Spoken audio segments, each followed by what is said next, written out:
네, 반갑습니다. AP투자연구소입니다. 자, 4월 18일 오늘의 마감 증시 같이 한번 이렇게 단락별로 끊어서 같이 한번 살펴보도록 하겠고요. 자, 바로 본론으로 좀 들어가 보도록 하겠습니다.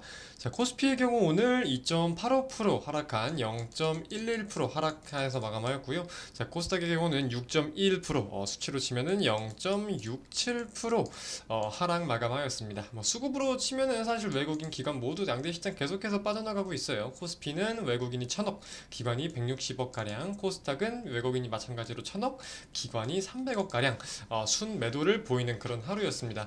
오늘은 이제 보합권에서 사실 뭐 위든 아래든 어떠한 방향성이 보이는 게 아니라 그냥 이 하나의 약보합으로 증시를 마쳤다, 주식시장이 마감이 되었다, 이런 식으로 해석을 할 수 있을 것 같아요. 아무래도 가장 큰 요인은 지난주 금요일 날 이제 뭐 뉴욕 증시가 부활절로 인하여 가지고 휴장을 했죠. 미국뿐만이 아니라 굉장히 다양한 국가들이 휴장을 했습니다. 그 영향을 가지고 조금 국내 증시도 좀 뭔가 타격도 수혜도 없는 그런 모습이었다 생각을 할 수 있을 것 같은데, 여기에 대해서 우리가 생각을 해볼 수 있는 게 뭐냐면, 첫 번째는 자체적인 동력이 없다는 거죠. 어, 뭔가 글로벌적인 지금 다양한 내용을 빼면은 국내 증시의 자체적인 모멘텀이 없다는 내용을 생각을 해볼 수가 있고, 자, 두 번째로 또 반대로 생각을 해보면은 하방 압력이 점차 약해지거나 지지력이 강해진다, 이런 식으로도 여겨볼 수 있을 것 같아요. 압력이 약해지고, 그죠? 그래서 뭐 일단은 우리가 가장 우려하고 있고 많이들 알고 있는 이슈가 결국은 연준의 긴축에 대한 내용, 금리 인상에 대한 내용이잖아요.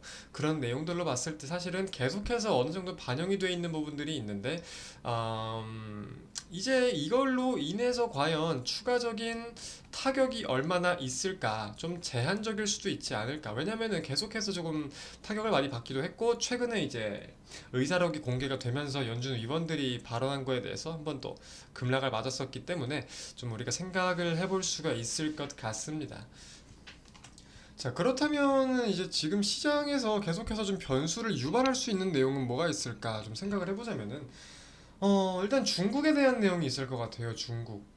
지금 중국이 코로나 확진자가 다시금 폭등을 하면서 각 도시들을 막 봉쇄를 했다가 풀었다가 하는 그런 기조들이 보이고 있는데, 거기에 대해서 중국에 관련된 다양한 정책 내용을 가지고 중국 증시가 좀 혼동을 가질 수 있는 내용, 그리고 바로 옆 나라인 우리 한국도 당연히 혼조세, 어떤 변동성을 가질 수 있는 내용에 대해서 생각을 해볼 수가 있겠고, 우크라이나 러시아 이슈에 대해서도 꾸준히 생각을 해야 된다고 생각을 합니다. 뭐 하방 압력은 좀 제한적일 거다라고 제가 옛날에 말씀을 드렸고, 거기에 대한 의견은 사실 변동이 없어요. 변동이 없는데, 이로 인해 가지고 전쟁으로 생각을 하는 게 아니라 전쟁으로 인해서 일어나는 일들, 지금 뭐 인플레이션이 더욱더 부각을 받는 내용, 이것도 물론 금리 인상과 연동을 지어볼 수도 있겠죠. 이런 내용과 뭐 지금 유럽연합에서 계속해서 제재안이 발표가 되는 내용에 대해서, 결국은 러시아에서 뭐 무언가 굉장히 다양하게 수입을 해오고 수출을 하고 하는 거래 관계가 굉장히 다양했어요. 특히나 한국은 러시아와 관계가 좋은 나라로도 좋은 사이로도 좀 알려져 있죠. 거기에 대해서 좀 제재가 압박이 점차 거세지고 있는 내용에 대해서 우리가 조금 글로벌 거시 경제가 좀 타격을 받을 수 있겠다, 이런 내용 생각을 안 하고 지나갈 수는 없다고 생각을 합니다. 그래가지고 오늘 좀 특징적인 내용을 보면은 또 결국은 이런 원자재값 인상에 대한 내용을 가진 게 계속해서 특징이 돌아요. 그런 테마들이 계속해서 조금 주식시장에서 왈가왈부되는데, 오늘 같은 경우는 육계 관련주들, 닭고기 관련주가 닭가슴살 가격 인상 영향에 좀 일제히 상승을 했습니다. 최근에 곡물 상승과 비슷하다고 생각을 하시면 돼요. 대표적으로 뭐 마니커, 하림, 뭐 이런 종목들이 있겠죠. 뭐 교촌, FMB, 이런 종목들까지 좀 따져볼 수가 있을 것 같네요. 그리고 오늘부터 좀 거리두기가 완화가 되었죠. 이제 거리두기가 아예 풀렸습니다. 그리고 코로나 이제 병에 대한 내용이 좀 완화가 되고 있는 내용이 많이 있는데, 사실은 이제 마스크는 결국은 일단 쓰고 다니기로 결정을 했잖아요, 실외에서. 근데 거기에 대해서 다음 주 마스크 미착용을 검토한다는 내용을 가지고 다시 한 번 더 화장품주, 클리오, 뭐 토니모리, 뭐 이런 화장품 관련주들이 다시금 또 한 번 강세를 보였다. 이런 것들은 사실 이런 마스크를 벗냐 쓰냐에 대한 내용을 가지고 변동성을 보이는 거기 때문에 우리가 어떻게 흘러갈지 알 수는 없겠지만서도 이 리오프닝에 대한 기대감이나 어떤 이슈가 계속해서 오가는지는 분명하게 알고 있어야 되겠다 말씀을 드릴 수가 있을 것 같습니다. 자, 그리고 또 다른 특징줄은 SK 이노베이션을 좀 잡아볼 수가 있겠는데요. SK 이노베이션.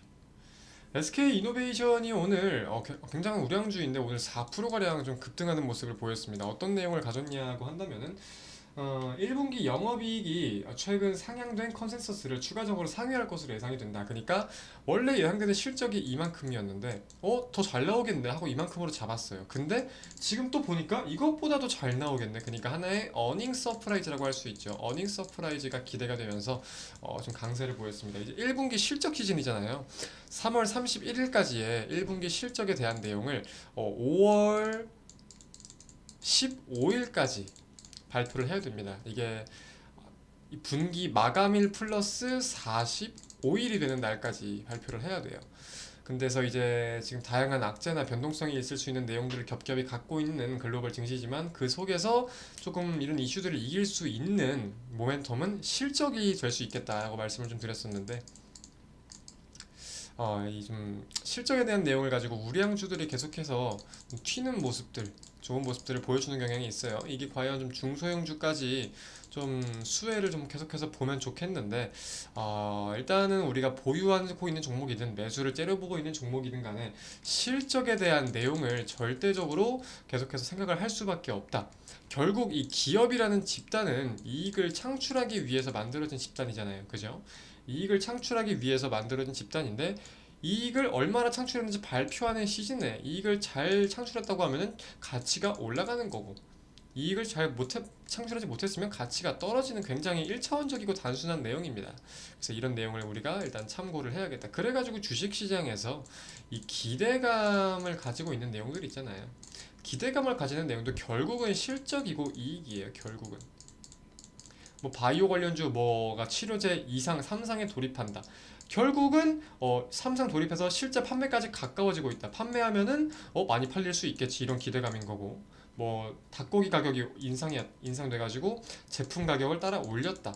이렇게 되면은 판가가 올라간 만큼 영업이익이 증가할 수 있겠구나 하는 기대감을 가진 것이고 결국은 다 이 기업의 이익에 속하는 내용이기 때문에 이런 내용들을 조금 참고를 하시면 좋을 것 같습니다. 그래서 일단 앞으로 조금 이제 종목들이나 증시를 살펴볼 때 이제 아직까지는 그래도 이제 인플레이션이 고점을 지나가고 있다는 말도 있지만 이어질 것이다라는 말도 있고 연준의 위원 발언도 일단 계속 좀 예정 중인 게 있습니다. 거기에 대해서 인플레이션에 대한 내용을 가지고 증시가 변동성을 보일 수 있는데 아직 그런 좀 우리가 방향성을 알 수 없는 인플레이션에 대한 확실한 내용을 알 수 없는 상황에서 뭐랄까 이 성장주를 좀 강하게 매수하기는 아직까지 어려운 국면이라고 판단이 되고요. 단기적으로는 결국 제가 아까 말씀을 드린 실적에 대한 내용을 가지고 대응을 하거나 종목을 고르는 관점이 될 수 있도록 좀 초점을 맞춰야겠다. 실적에 포커스를 맞춰야겠다.